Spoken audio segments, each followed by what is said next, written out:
ਇਹ ਸੂਰਜ ਨੂੰ ਤੁਸੀਂ ਨਾ ਗੌਰ ਨਾਲ ਦੇਖੋ। ਹੁਣ ਸਾਨੂੰ ਇੱਥੋਂ ਕੀ ਸਿੱਖ ਮਿਲਦੀ ਹੈ? ਇਨਸਾਨ ਦੀ ਸਭ ਤੋਂ ਵੱਡੀ ਜਿਹੜੀ ਉਸਤਾਦ ਸ਼ੈ ਆ ਨਾ, ਉਹ ਹੈਗੀ ਕੁਦਰਤ। ਕੁਦਰਤ ਸਾਨੂੰ ਸਿਖਾਉਂਦੀ ਆ, ਵੱਖ ਵੱਖ ਰੂਪਾਂ 'ਚ ਸਾਨੂੰ ਇੱਕ ਸਬਕ ਦੇ ਕੇ ਜਾਂਦੀ, ਸਾਨੂੰ ਇੱਕ ਲੈਸਨ ਦੇ ਕੇ ਜਾਂਦੀ ਹੈ। ਅਸੀਂ ਕੁਦਰਤ ਤੋਂ ਸਿੱਖਦੇ ਹਾਂ। ਤੁਹਾਨੂੰ ਮੈਂ ਸੂਰਜ ਦਿਖਾਇਆ, ਹੁਣ ਆਪਣੀ ਫੁੱਲ ਆਬੋ ਤਾਬ ਦੇ ਨਾਲ ਚਮਕ ਰਿਹਾ, ਲੇਕਿਨ ਕੋਈ ਪਤਾ ਨਹੀਂ ਕਿਹੜੀ ਸਲੱਟੇ ਬੱਦਲ ਆ ਕੇ ਇਹਦੀ ਜਿਹੜੀ ਆਬੋ ਤਾਬ ਹੈ, ਇਹਦੀ ਜਿਹੜੀ ਚਮਕ ਆ, ਉਹ ਘੱਟ ਕਰ ਦੇਣ, ਇਹਦੀ ਜਿਹੜੀ ਰੋਸ਼ਨੀ ਆ ਉਹ ਮੱਧਮ ਹੋ ਜਾਵੇ।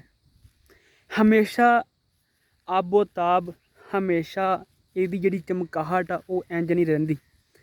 ਕਦੇ ਵੀ ਆ ਕੇ, ਕਿਸੇ ਟਾਈਮ ਵੀ ਆ ਕੇ ਬੱਦਲ ਜਿਹੜੀ ਆ ਉਹ ਇਹਦੀ ਮਲਕੀਅਤ, ਇਹਦੀ ਆਬੋ ਤਾਬ ਨੂੰ ਘੱਟ ਕਰ ਸਕਦੇ।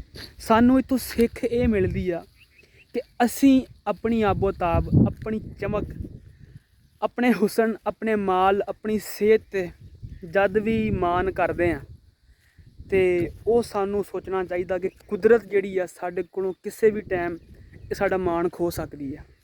ਅਸੀਂ ਕਿਸੇ ਵੀ ਟਾਈਮ ਕਿਸੇ ਬੁਰੇ ਹਾਲਾਤ ਦਾ ਸ਼ਿਕਾਰ ਹੋ ਸਕਦੇ ਹਾਂ। ਸਾਨੂੰ ਹਮੇਸ਼ਾ ਆਪਣੇ ਤੋਂ ਥੱਲੇ ਜਿਹੜੇ ਲੋਕ ਆ ਉਹਨਾਂ ਦੇ ਸ਼ੁਕਰਗੁਜ਼ਾਰ ਰਹਿਣਾ ਚਾਹੀਦਾ, ਉਹਨਾਂ ਨਾਲ ਪਿਆਰ ਮੁਹੱਬਤ ਕਰਦੇ ਰਹਿਣਾ ਚਾਹੀਦਾ।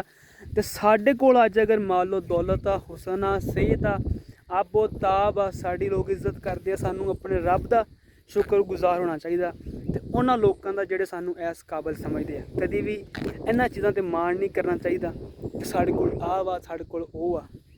ਇਹ ਸਾਰਾ ਕੁਛ ਕੁਦਰਤ ਦਾ ਦੇਣ ਆ, ਰੱਬ ਦਾ ਦੇਣ ਆ। ਅਤੇ ਇਹਨਾਂ ਚੀਜ਼ਾਂ 'ਤੇ ਮਾਣ ਅਗਰ ਆਪਾਂ ਕਰਦੇ ਹਾਂ ਤਾਂ ਇਹ ਆਪਣੀ ਨਲਾਇਕੀ ਆ। ਪਤਾ ਨਹੀਂ ਕਿਹੜੇ ਵੇਲੇ ਸਾਡੇ ਕੋਲੋਂ ਇਹ ਸਾਰਾ ਕੁਝ ਖੁੱਸ ਜਾਣਾ। ਇਨਸਾਨ, ਉਹ ਇੱਕ ਸ਼ਾਇਰ ਨੇ ਕਿਹਾ ਕਿ ਇੱਕ ਸਾਹ ਹੈ ਤੇ ਇੱਥੇ, ਨਹੀਂ ਹੈ ਤੇ ਉੱਥੇ। ਅਤੇ ਇਹ ਜਿਹੜੀ ਖੇਡ ਆ ਸਾਹਾਂ ਦੀ, ਫਿਰ ਉਹ ਤਜਮੁਲ ਕਲੀਮ ਕਹਿੰਦਾ ਕਿ ਉਹਦਾ ਇੱਕ ਸ਼ੇਰ ਦਾ ਮਫਹੂਮ ਇੰਝ ਕਿ ਇਹ ਸਾਹ, ਇਹਦੀ ਅਖੀਰ ਦੁੱਖ ਆ, ਇਹਨੇ ਖ਼ਤਮ ਹੋਣਾ ਵਾ। ਅਤੇ ਜਦੋਂ ਖ਼ਤਮ ਹੋਣਾ ਤਾਂ ਫਿਰ ਉਹ ਜਿਹੜਾ ਮਾਹੌਲ ਹੁੰਦਾ, ਉਹ ਦੁੱਖ ਦਾ ਮਾਹੌਲ ਹੁੰਦਾ, ਉਹ ਗਮ ਦਾ ਮਾਹੌਲ ਹੁੰਦਾ। ਕਦੀ ਵੀ ਸਦਾ ਜਿਹੜੇ ਆ ਨਾ ਉਹ ਬਾਗ ਹਰੇ ਭਰੇ ਨਹੀਂ ਰਹਿੰਦੇ।